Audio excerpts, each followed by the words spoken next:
Doutor Geraldo do Nascimento Carvalho, mais conhecido como Geraldo Carvalho. Seja bem-vindo ao nosso podcast, diz aí, da TV Sertão, portal global de notícias Sertão Online Conteúdo, distribuído em todas as nossas redes sociais. Toque no sininho, dê um joinha, inscreva-se no nosso canal e vem com a gente. Olá, Cândido. Muito obrigado. É uma honra estar aqui com você e com todas as pessoas que vão nos acompanhar. Esta produção tem patrocínio do Hub Digital, portal global de notícias Sertão Online Conteúdo, Selo Marketing, Estúdio Sertão, Vende Inteligência e Reputação de Marcas, CGN e CGN Consult. Acompanhe a gente nas nossas redes sociais. Dr. Geraldo Nascimento Carvalho, mais conhecido como Geraldo Carvalho, 64 anos, nasceu em 16 de julho de 58, no lugarejo Ponta da Vagem, município de Esperantina, Piauí. Terceiro filho do casal, o senhor Manuel Rodrigues de Carvalho e da senhora Adelaide Sampaio do Nascimento Carvalho e Memória, que eu tive orgulho de conhecer. 15 irmãos, 13 vivos e 2 no mundo invisível. O Raimundo José e Francisco Antônio, do primeiro casamento da sua mãe. Ela, viúva, casou com seu pai e tiveram o Manuel, o José, o Geraldo Carvalho, que é você, a Rosário, a Celeste, que foi transferida para o outro lado do caminho com 7 dias de vida, em memória, doutora Socorro Carvalho, psicóloga, Celeste, segunda porque teve a primeira Celeste, né? Francisco e Francisca gêmeos, o Francisco em memória, o Antônio, o Mário, a Ana e o Paulo. Casado com a doutora em Educação, Maria da Penha. Professor Geraldo Carvalho, o que inspira e qualifica ser pré-candidato ao governo do nosso querido Piauí? Olá, Cândido, então. A nossa candidatura é uma candidatura que expressa a vontade e o desejo de um coletivo político que é composto pelo PSTU e o Polo Socialista e Revolucionário.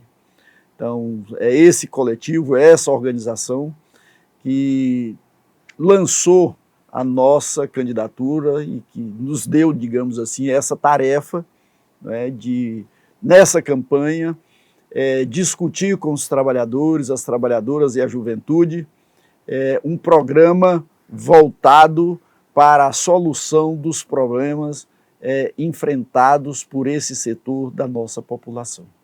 Então, é uma tarefa que nos enche de orgulho, né, e a gente vai procurar desempenhar nessa campanha, como fizemos nas anteriores, da melhor forma possível, dialogando, conversando com todas as pessoas que compõem hoje a nossa classe trabalhadora, né, e a nossa categoria de professores, de trabalhadores da educação, enfim. Com esse ânimo que nós vamos para essa campanha fazer esse embate, né, em contraposição às candidaturas, né, dos ricos, aos programas, às propostas voltadas para os interesses do agronegócio, dos grandes empresários, né? Então, o nosso programa está voltado para a solução dos problemas da classe trabalhadora. Seus pais eram vaqueiros e agricultores no lugarejo Trapiá, na época município de Piracuruca. Hoje o município São José do Divino, onde você morou até os 10 anos de idade. Depois foi residir em Parnaíba dos 10 aos 18 anos e foi para Brasília em 77, lá permanecendo até 84, quando transferiu-se para Teresina e em 2009 passou a trabalhar em Floriano e dividir residência entre Floriano e a capital Teresina. Tem 5 filhos, o Jarda, o Jamerson, a Jéssica, a Angelina, Tiago e 3 netos, o João Guilherme, O Arthur e a Letícia, que é que manda na família, não é isso? Correto. Muito Exatamente. bem. Seus pais tinham muitas terras e fazendas? Não. Meu pai, ele era vaqueiro, né? Ele foi vaqueiro a vida quase toda. Já mais para o final da vida, já depois dos 50, foi que ele conseguiu comprar, depois de vender tudo que ele tinha, que ele conseguiu acumular como vaqueiro, né? Ele conseguiu comprar um pedaço de terra, e aí passou a trabalhar não mais como vaqueiro, mas como agricultor familiar, criando seus animais, né? Principalmente os pequenos animais, e produzindo, plantando suas roças, enfim, trabalhando como agricultura familiar. Professor Geraldo Carvalho, você foi comerciário em Parnaíba e Brasília, agente de portaria e agente administrativo no Hospital das Forças Armadas em Brasília, de 79 a 82. Concursado. Bancário do Banesp, Banco do Estado do Rio de Janeiro, S.A., em Brasília e Teresina, de 82 a 2001. Concursado também. E professor substituto da UESP e na UFP, Universidade Federal do Estado do Piauí, de 2005 a 2008. Atualmente é professor adjunto da Universidade Federal do Piauí e da CASFES, UFP, em Floriano, de 2009 a 2022. E é bom que se diga que concursado também. Como foi a sua infância, doutor Geraldo? Então, rapaz, a pesquisa aí foi funda, né? A infância foi essa, né? Até os 10 anos de idade, eu tive uma certa infância, né? Na zona rural, no interior. Mas uma infância de agricultor familiar, ou seja, uma família com muitos filhos, né? Eu era o terceiro, já era o mais velho, então já fazia alguns serviços. Então, trabalhei muito durante a infância. A gente combinava brincadeira com trabalho, né? Não tinha escola, eu só frequentei a escola depois dos 10 anos, né? Com 11 anos de idade, quando eu mudei para a cidade de Parnaíba. Então, a minha infância foi essa combinação do trabalho de quem mora na roça, quem mora na roça sabe como é isso, né? Você fez roça? Sim, eu Plantou? participei, fazia Campinou? o serviço leve, né? O serviço de criança, O que? De pegar as melancias? tocar os animais, né? Levar comida para a roça, né? Cobrir a cova do arroz, do milho, né? Plantou também? Plantar também. Então, até os 10 anos era essa combinação. Depois dos 11 anos, aí eu fui para a cidade, e aí foi trabalho e estudo. Aí já era trabalho e estudo, e o trabalho era no comércio. Era uma loja de tecidos, de roupas, né, de redes, no mercado de Parnaíba. Então, até os 18 anos, foi essa lida. Então o senhor vendia as baladeiras baianas, Redinhas? A turma vai lá saber de tirar aquele Exatamente. cochilo. E geralmente as redes para 2 pares de chinelo, né? Olha, e tem menino que nasceu dessas redes. Me conte uma peripécia sua da infância, você lembra assim? Vixe, Presepada. rapaz. Olha, não, deixa eu ver. Só tem uma. A gente, menino, era bicho danado, né? Então, a gente brincando com a meninada, os irmãos, e aí acho que eu bati, joguei uma pedra, acertei uma pedra numa irmã, e ela foi fazer o fuxico pro meu pai, né? E lá meu pai foi me pegar e me deu uma carreira e eu corri. Não teve taque, não me pegou? Corri pro curral, rapaz, quando eu tava passando a cerca, ele me pegou. Aí ele disse, tu é Tome besta. taca. Tome taca. Ele disse, tu é besta, eu sou acostumado a pegar boi, rapaz, como é que eu não... Pega um cabra com você.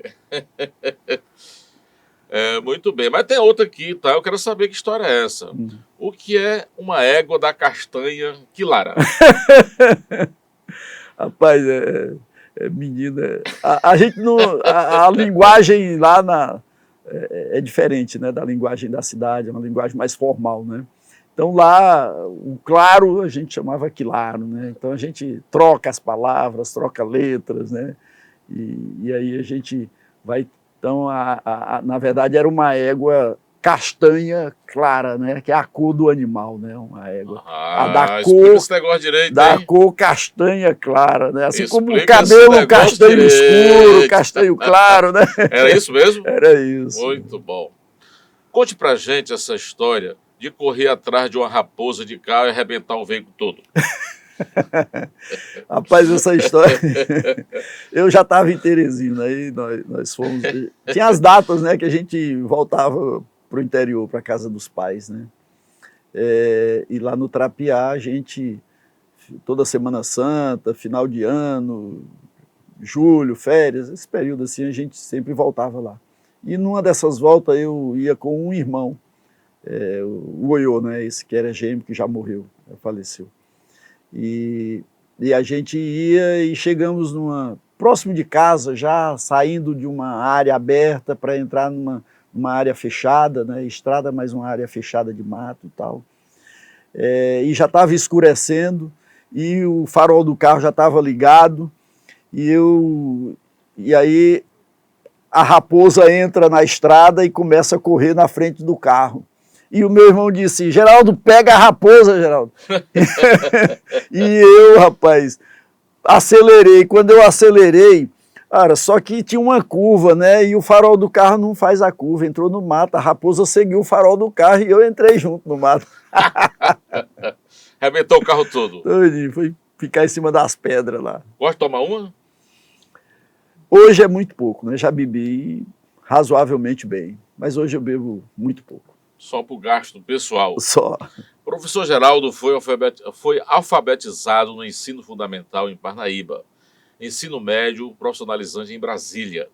Cursou bacharelado e licenciatura plena em Ciências Sociais na UFP. Fez curso de aperfeiçoamento em alfabetização de adultos e mestrado em educação na UFP também. Fez doutorado em educação na Universidade Federal de Uberlândia. Tem ainda vários cursos em espaços não escolares, nas áreas da educação popular e da formação política sindical. Conte um pouco da sua história, doutor Geraldo. Eita, moço. Olha só, em 82 eu passei a ser bancário, né? Eu trabalhava no Hospital das Forças Armadas. Foi militar? Não, era civil. Eu trabalhava no setor civil, né? A divisão de pessoal civil, eu era agente administrativo. E aí apareceu um concurso do Banco do Estado do Rio de Janeiro, Banes, lá em Brasília. E eu fiz a seleção, era seleção na verdade, não era um concurso. Eu fiz a seleção e passei. E aí eu troquei o Hospital das Forças Armadas pelo banco, né? Porque o salário era um pouquinho melhor, né? O banco naquela época era bancário, olha lá, né? Era bem recebido onde chegar. E o salário era o dobro, né? Então, cidade do interior era o cara do banco, o cara do cartório, o prefeito e a maior loja, geralmente era o Paraíba. Exatamente. Quando o cabo entrava no Banco do Brasil novinho, casava logo. A mulher mais bonita da cidade, né? A moça mais bonita da cidade era a pretendente. Não era assim, Fran? Eu fiz até um texto depois, na década de 90, quando o Banco do Brasil começou um processo de reestruturação, que demitiu muita gente, mandou muita gente para fora do estado e das suas cidades e tal. E eu fiz um texto na época, né, contando essa história, que eu fiz um levantamento, 25 pessoas se suicidaram, 25 funcionários do Banco do Brasil se suicidaram naquele período de 95 a 98, foi o período do PDV e tal. E uma das razões era exatamente essa, né? Porque as pessoas estavam acostumadas, elas entraram no Banco do Brasil, geralmente entra novinho, né? Está entrando na faculdade, às vezes abandona a universidade para poder ir para o banco, porque vai para o interior e tal. Salário bom. E era garantia de emprego para o resto da vida.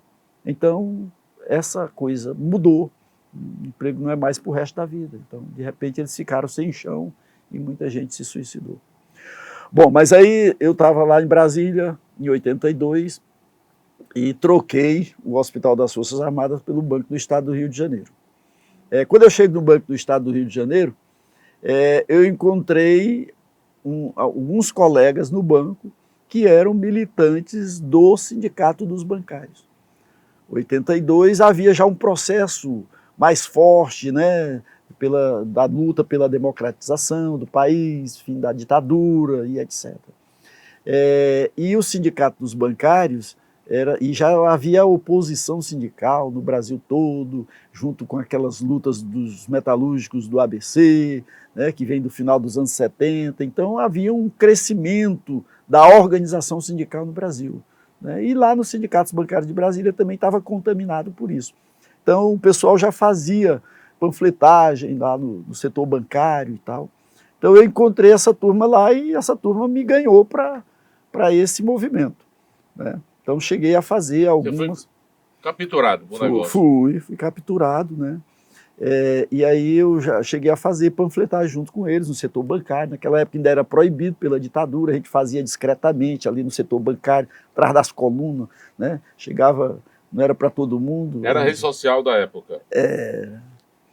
Então foi lá que eu iniciei minha militância, né, no movimento sindical. Você gostou, hein? Gostei. Aí, quando eu vim em 84 para Teresina, eu já vim sabendo que eu ia chegar aqui e ia encontrar uma oposição do Sindicato dos Bancários, ia me envolver e a gente ia lutar para tirar o sindicato das mãos dos pelegos, né, e trazer o sindicato para a luta. E assim eu fiz. Cheguei aqui em Teresina e me envolvi com o pessoal. Na época o pessoal era a Regina Souza, né, que hoje é governadora. Era o Olavo, né, lá de Esperantina, que era do Banco do Brasil. Deputado, hoje é Tribunal de Contas, conselheiro. Né? Acho que já aposentado. Já aposentado também. Acho que já. Então, é essa turma que eu encontrei aqui. Aí nós nos juntamos e tiramos o sindicato da gaveta e botamos o sindicato na luta. Em 89, já com o Wellington Dias presidente. Né? Vai dizer que veio. E aí, a partir daí, dos anos de 85, quando eu começo a me envolver no movimento sindical, eu passo a me envolver também politicamente, eu já começo a ingressar no PT. Né? Então, em 97 eu deixei o PT porque ele já estava mudando de rumo, e aí fui construir o PSTU. E de lá para cá... Você acha importante esse movimento sindical no Brasil? Teve a sua importância para a construção da democracia? Com certeza. Foi fundamental, né? A luta organizada dos trabalhadores, da classe trabalhadora, foi fundamental para pôr fim à ditadura militar e para construir essa estrada que nós temos até hoje. Né? Agora nós tem ditadura atualmente ainda? A ditadura hoje é do capital. Né? Naquela época a ditadura era uma ditadura militar. Tinha civil também, muita gente chama de ditadura civil-militar, militar-civil, né, porque tinha envolvimento do setor empresarial também, né, mas hoje, porque é uma das coisas, inclusive, que a gente combate no Bolsonaro, né, essa possibilidade de uma ditadura militar que ele ameaça permanentemente, né, e a gente precisa combater. Nós precisamos lembrar do que foi a ditadura militar, né, no nosso país, porque não dá mais para a gente conviver com esse tipo de coisa. O Brasil decolou um movimento em prol da democracia. Como você vê isso? Isso está no tempo, vê no momento correto, tem sentido, você acha que vai crescer? Qual o objetivo realmente desse movimento? Cândido, é o seguinte, nós vivemos numa sociedade comandada pelo capital. Essa sociedade, quem controla é o capital, quem controla são os capitalistas. E o Estado é um organismo de controle do capital, é um organismo de controle dessa classe. Então a democracia, nessa sociedade, nós temos a compreensão de que ela é uma democracia formal. Ela é uma democracia para o capital. Ela não é uma democracia para o trabalho.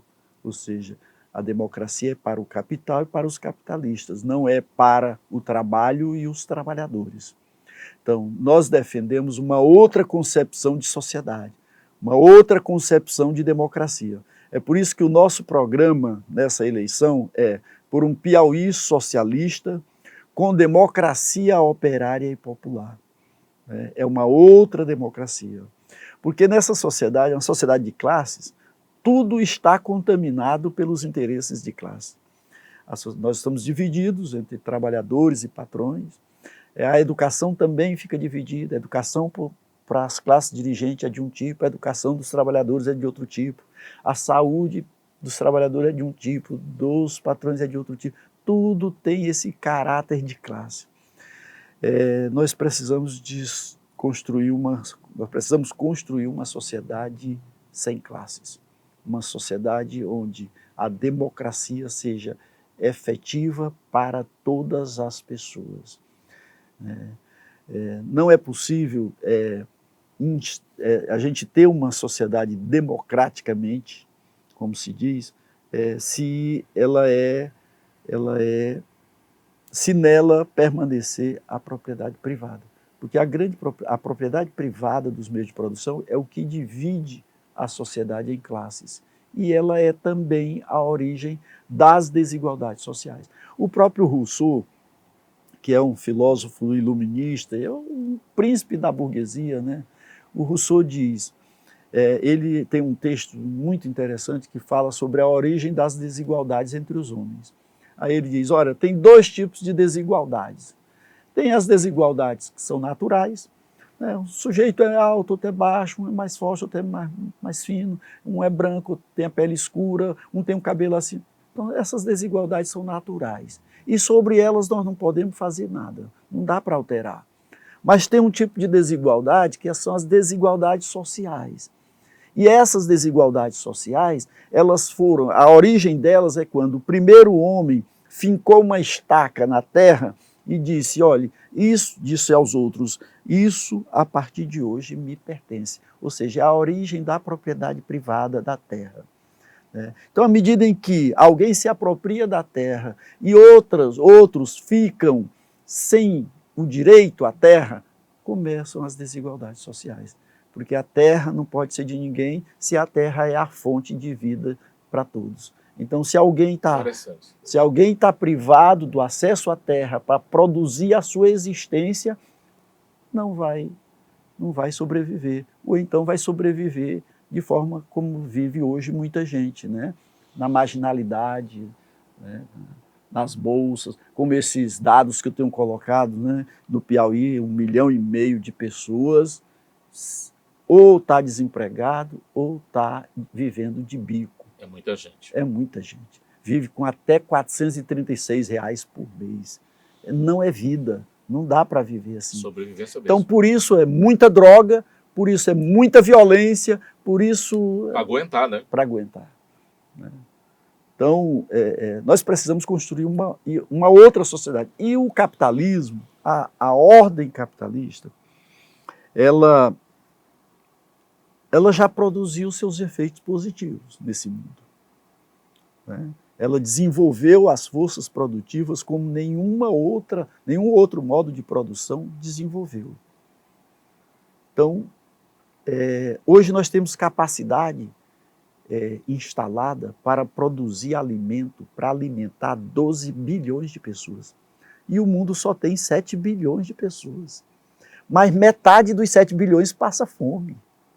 É muita coisa. É muita coisa. E nós temos capacidade para alimentar. Então não é falta de capacidade para produzir alimento para as pessoas. É porque a produção está concentrada, a propriedade está concentrada nas mãos. Aqui no Piauí, eu falo sempre sobre a agricultura familiar. Agricultura familiar. Nós temos 247 unidades produtivas no Piauí, juntando agricultura familiar, agronegócio e tudo. Todos os estabelecimentos do campo, todas as unidades produtivas do campo, somam 247 mil. 197 mil é agricultura familiar. O restante é agronegócio. As 197 mil propriedades unidades da agricultura familiar ocupam uma área de 3 milhões de hectares. E as outras 40 e poucas mil, não chega a 50 mil unidades do agronegócio, ocupam 10 milhões de hectares. Olha a diferença. Então é muita concentração de terra. E esse significa concentração de riqueza. Em grande parte improdutiva, não é? Improdutiva. E tem muita terra devoluta, muita terra grilada, muita terra, né? Muita terra grilada. Na praia, no cerrado, no sertão. Todo lugar, até toda a nas região. cidades. Até na cidade. Então a gente precisa resolver esse problema, acredito. A nossa preocupação do PSTU e do Polo Socialista Revolucionário é em construir uma sociedade onde o humano esteja em primeiro lugar. Você acha que em 100 anos é possível isso? Eu acho que sim. Nós vamos ver alguma coisa? Nós temos, nós vamos ter que decidir se nós vamos cair no abismo ou se nós vamos evitar. Por que ainda não caímos total, na sua opinião? Eu acho que nós já vivemos um processo avançado de barbarização da vida humana. A barbárie. Por quê? Porque os dados sobre a pandemia, tem um dado, eu vi um dado recente, são 6 milhões, dados oficiais, 6 milhões de mortos pela pandemia do Covid-19. 6 milhões. Mas tem gente que está falando que foram 18 milhões. Então acho que é mais para aí mesmo, viu? 18 milhões. Sem falar dos sequelados. E qual é a causa da pandemia do Covid-19? Qual é a causa? As pesquisas mais recentes dizem que está confirmado, né? Tem publicações em revistas científicas agora, que a origem está no mercado de animais vivos lá em Wuhan, na China. Você acredita que esse vírus foi criado? Não. Ele vem dos animais, vem do meio ambiente, vem do avanço da destruição que nós estamos fazendo no meio ambiente. No meio ambiente, na terra, nas plantações. Nós estamos destruindo o planeta. Está aqui o Cerrado, aqui no Piauí. O Cerrado está morrendo, está sendo destruído aqui. Sabe? O bioma Cerrado está morto. Tá? Até quando com essa agrotóxico? As populações originárias, familiares, vêm tudo para a cidade. Chega aqui na cidade, não tem emprego, vai para a periferia. Eu estive recentemente aqui no interior de União, zona rural de União, perto de União, ali na área da cana-de-açúcar do Olho d'Água. Uma comunidade lá, só um exemplo, porque tem várias comunidades assim. A comunidade, 100 hectares, moram 80 famílias, cercada de cana, a comunidade. 80 famílias não tem como sobreviver, tirar seu sustento de 100 hectares. Então, como é que eles tiram a sobrevivência deles? Entram 5 horas da manhã e saem 5 horas da tarde no corte de cana, para ganhar R$50. Subhumano, isso é flagelo, é flagelo isso. Isso é barbárie. Escravidão. Isso é barbárie, é escravidão. É trabalho análogo ao trabalho escravo, que é o que mais cresce no mundo hoje. Na China, por que as grandes indústrias estão produzindo na China, estão produzindo na Ásia em geral, principalmente na China? Por que a China se transformou a fábrica do mundo? Força de trabalho escrava. Cruel, escrava. Né, pegaram a população rural, grande, né? Exatamente, e pegaram a população rural, tomaram as terras, se apropriaram das terras, e a população foi obrigada a ir para as cidades e se submeter a essas condições de trabalho lá na fábrica. Interessante que a China tem cidade super desenvolvida e tem o caos também social. Né? Caos social. Então é uma tragédia lá. Então nós já vivemos a barbárie. Então nós vamos vai se agravar, mas ainda muita gente vai se convencer logo, muita gente vai se convencer depois, né? Mas vai chegar um momento que nós vamos ter que decidir. A passagem do modo de produção feudal para o modo de produção capitalista não foi diferente. A barbárie, o nível de barbárie na passagem de um modo de produção para outro. Porque você sabe, né?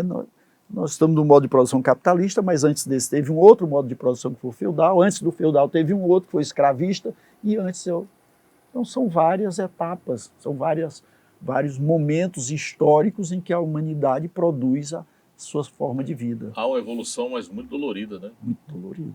Então, eu acho que o ser humano pode construir coisa melhor do que o que está acontecendo aqui. Eu acho que é possível a gente produzir uma sociedade melhor do que esta, para todo mundo. Ó, fique ligado, você que está chegando agora, nós estamos batendo um papo aqui com o professor Geraldo Carvalho, candidato a governador do estado do Piauí. Tem muito conteúdo. Fique ligado e toque no sininho para ajudar a galera aí, ó, motivar o povo que ajuda a construir essa produção. Professor Geraldo Carvalho, militante sindical, iniciou sua militância no movimento sindical bancário em 82 em Brasília. Sua militância no movimento sindical bancário organizou-se na oposição sindical bancária do Piauí entre 85 e 89. Foi delegado sindical e membro do Comando Nacional de Greve do Banerj, Banco do Estado do Rio de Janeiro S.A., e compôs a chapa de oposição na eleição do Sindicato dos Bancários do Piauí, em 86. Foi secretário-geral eleito do Sindicato dos Bancários do Piauí entre 89 e 95. Isso. Chegando no topo da carreira, né, no Piauí, nesse segmento. Presidente do Sindicato dos Bancários do Piauí entre 95 e 98 e membro da direção estadual da CUT Piauí entre 2010 e 2012. Foi vice-presidente regional Nordeste 1 do Andes, Sindicato Nacional dos Docentes do Ensino Superior, e coordenador regional da DUFP, Floriano, de 2012 a 2014. Professor Geraldo, um grande sonho. Construir o socialismo. Você vê possibilidade nisso? Sim. Daqui a quantos anos? Acredito nisso. É engraçado porque minha convicção hoje é a mesma de 30, 40 anos atrás. Então você se convenceu muito cedo do seu papel na sociedade. A necessidade. É a necessidade. O socialismo é uma necessidade. Ou nós construímos o socialismo ou a humanidade não tem futuro. Quem mais destrói o socialismo, na sua opinião? O sistema capitalista. O sistema capitalista. Mais porque brasileiro? Mais internacional? Não, mundial. O capitalismo, ele se desenvolve, a lógica dele é irracional. A lógica de desenvolvimento do capitalismo é irracional. Então, essa lógica, essa irracionalidade que avança sobre o sistema, o meio, o ambiente, e que avança sobre a humanidade das pessoas. Então, transforma o ser humano em objeto, em coisas, em animais, né, e destrói o meio ambiente. E isso não tem a ver com a natureza má ou boa dos homens, tem a ver com a lógica da produção capitalista, que é uma produção anárquica, voltada para o mercado, com base em leis que não existem, né? A história da lei da oferta e da procura, né? Então, a produção não é voltada para o atendimento das necessidades humanas, mas voltada para a necessidade de reprodução do capital para a satisfação dos donos do capital, manutenção dos seus privilégios e acumulação indefinidamente. Muito bem. Esse é o professor Geraldo Carvalho. Professor, militante político, iniciou sua militância no Partido dos Trabalhadores, PT Piauí, em 85 e foi membro de sua direção estadual. Após anos de luta interna contra a direção e sua política de conciliação de classe e traição aos trabalhadores, Geraldo rompeu com o PT em 97. Ingressou no PSTU também nessa mesma época. 97. Foi candidato a governador do Piauí em 98, 2002 e 2010. Candidatou-se como senador em 2006 e 2014. E disputou a prefeitura de Teresina na eleição de 2005. Já foi presidente estadual do PSTU e hoje é presidente do Diretório Municipal de Teresina. Na eleição de 2022 e desse ano, é novamente o candidato a governador do estado pelo PSTU, com o apoio do Polo Socialista Revolucionário. O que é esse negócio de socialismo revolucionário, professor?